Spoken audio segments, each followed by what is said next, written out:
Raihana's cuisines. Now that Eid is approaching, I'm going to be making some sweet dishes. So for today, we're going to be making Gulab Jamuns. Gulab Jamuns are sweet, round balls that are dipped in sugar syrup, and they taste amazing. And so I make this once in a while, and I don't have a fat-free recipe for this one. So we're going to be deep frying it, and then we're going to be soaking it in syrup. Now the Gulab Jamuns are from India, so you might want to try this recipe because it turns out really good.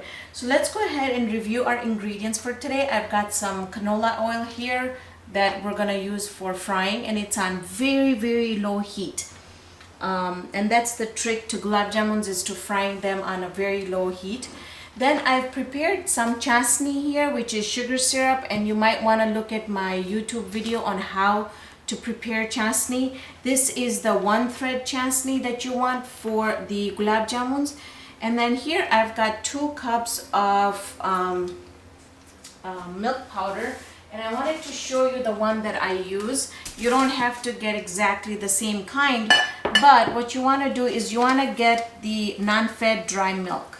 And I know that a lot of the stores have their own brand, so you don't have to buy a particular brand. You can use any brand you choose. So I've got 2 cups of milk powder here. I've got 2 tablespoons of white all-purpose flour. I've got some crushed cardamom, pinch of baking soda, pinch of baking powder, and we're going to be using the yogurt to bind the dough. So let's get started. I'm going to go ahead and add my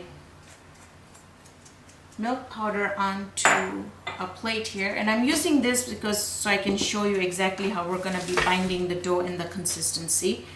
We're going to go ahead and add our flour, and we're going to mix it really well.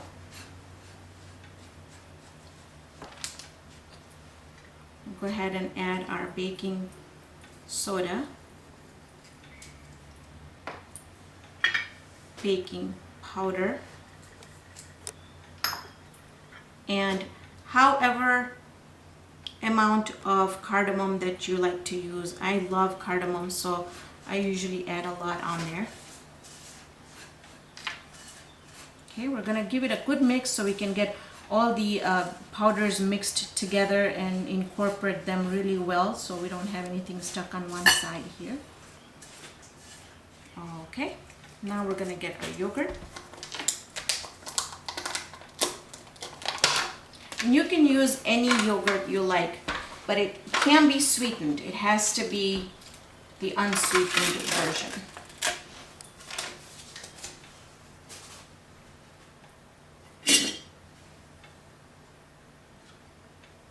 So what we're going to do here is, I don't have a measurement for the yogurt because it depends on humidity, it depends on how dry your air is. So we're going to start binding it slowly, and you want to start adding the yogurt very slowly as you need. So let's go ahead and just mix this up. And add it slowly. I mean, add it little by little, because if you have too much in there, then you're going to be off with all the measurements.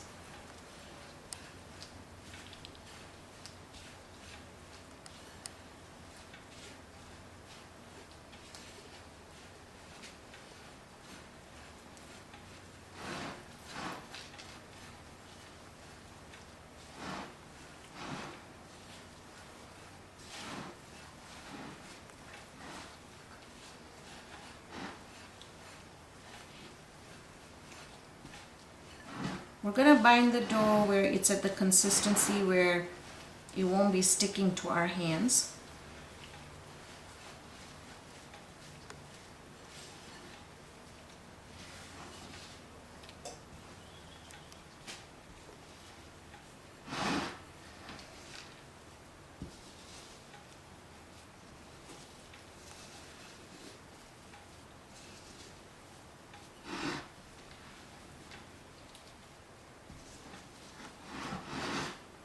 I'm going to let this rest just for about 15 minutes, and then when we come back, I'm going to see if we need any more powder milk in there.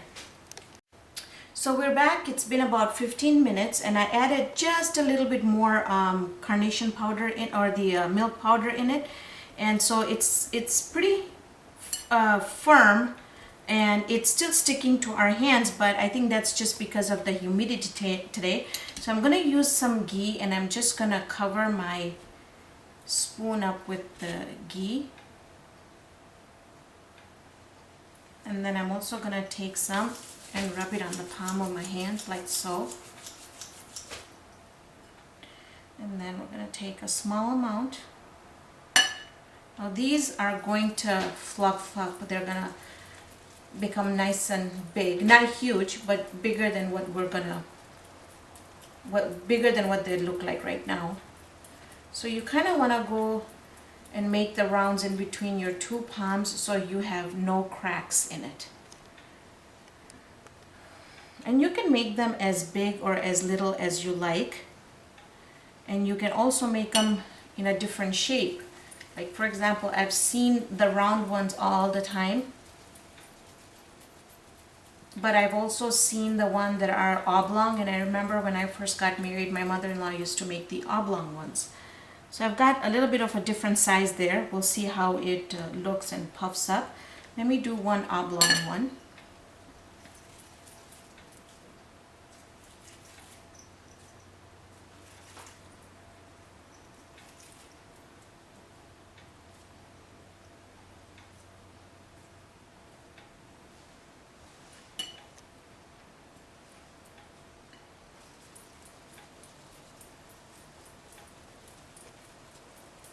And just really press between the two palms to get rid of all the cracks.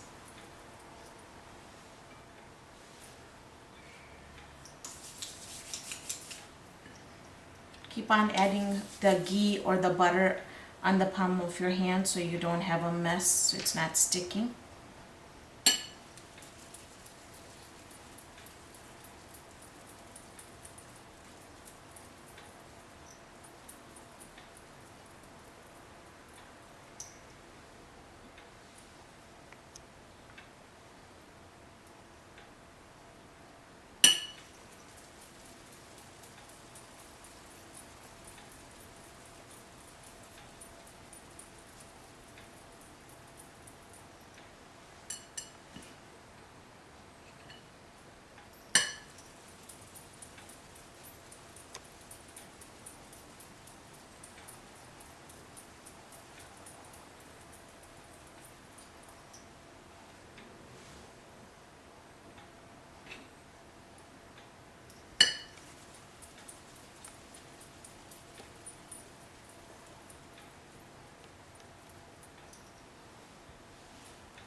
So I've got all of them rounded pretty nice. We're going to drop them in the oil, and you see how the oil is not completely sizzling? That's perfect. You don't want the oil to be very, very hot. You just want it to be actually not even, I've kept it my heat like almost on medium low, because you want to fry these on low heat so the inside gets cooked really nice. Then you want to make sure that you keep an eye on it, so you keep on turning it so you can get the nice brown color on both sides. Now you can fry it less if you like and not make it as dark as I get them. And the reason I get them really dark is so that they still have a texture on the outside. When we have Gulab Jamuns, they are not browned a lot on top. They will get really, really soft. So you're going to have very soft Gulab Jamuns. And to me, that's mushy. So I really like to fry them up just to the point where they're a little bit dark brown, so they kind of hold that outer shell. So we're just going to go ahead and keep an eye on these, and they're going to start puffing up. And we're not going to handle them too much, but we're just turning them just a little bit so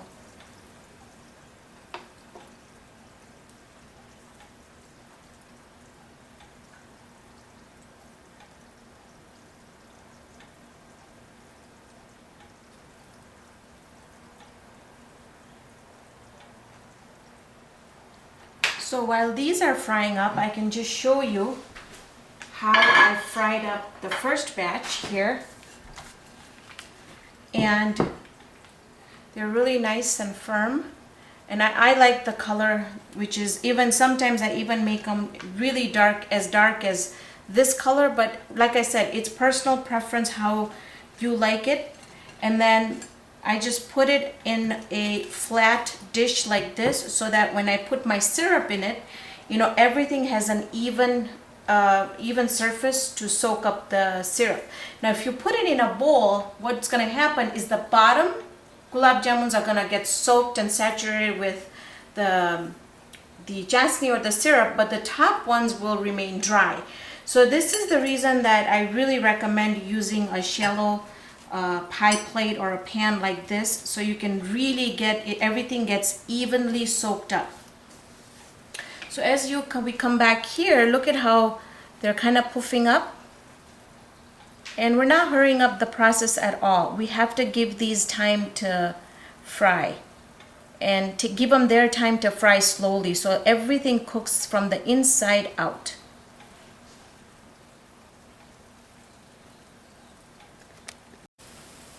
So this is how they look like.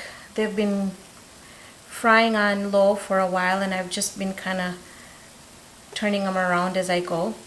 But at this point, you can take them out, and they will become very, very soft.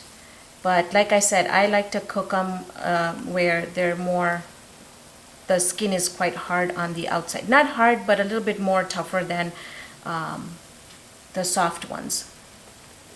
Okay, so I've got them all fried up.